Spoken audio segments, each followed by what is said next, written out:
This is the junction on the Las Vegas Strip where in September 1996, Tupac Shakur, better known as Tupac, then aged just 25, was shot dead. Now, 27 years later, a man has been charged with his murder.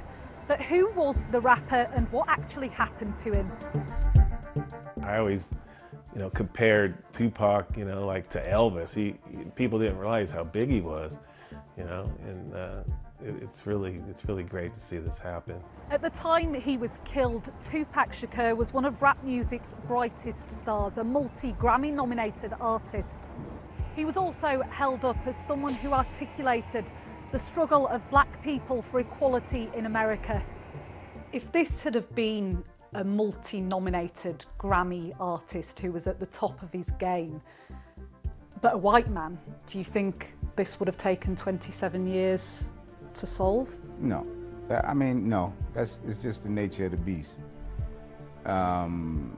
It's just the nature of the beast in America.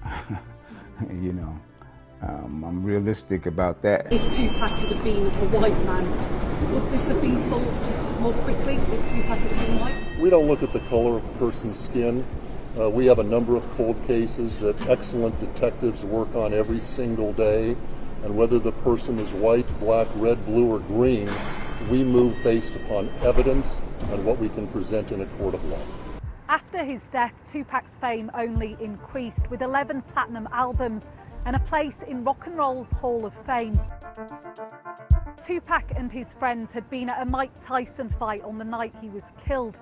They got into a fight with a rival gang at the MGM Hotel and Casino. Later that night, Tupac was in a black BMW being driven by the owner of Death Row Records, Suge Knight. At a traffic light, a white Cadillac pulled alongside them.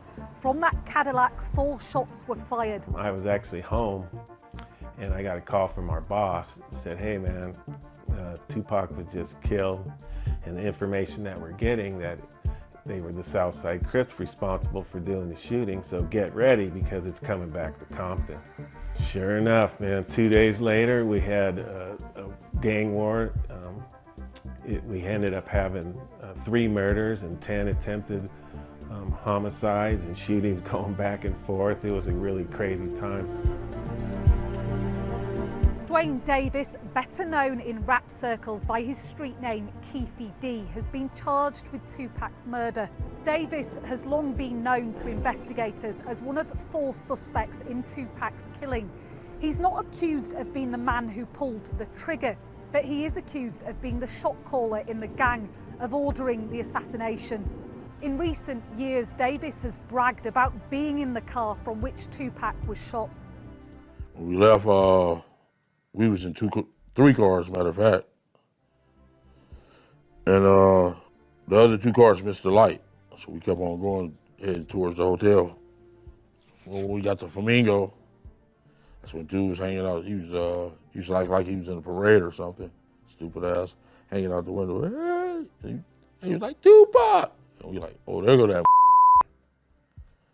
And we popped a Huey. And that was it. Suge just ducked his head. And the first bullet went in his head. Then the next one's hit him. It was like he was doing a break dance trying to jump in the back seat or something. Yeah. Like, damn. Yeah, what the Looked like he was trying to jump in the, but it was, bullets was in his ass.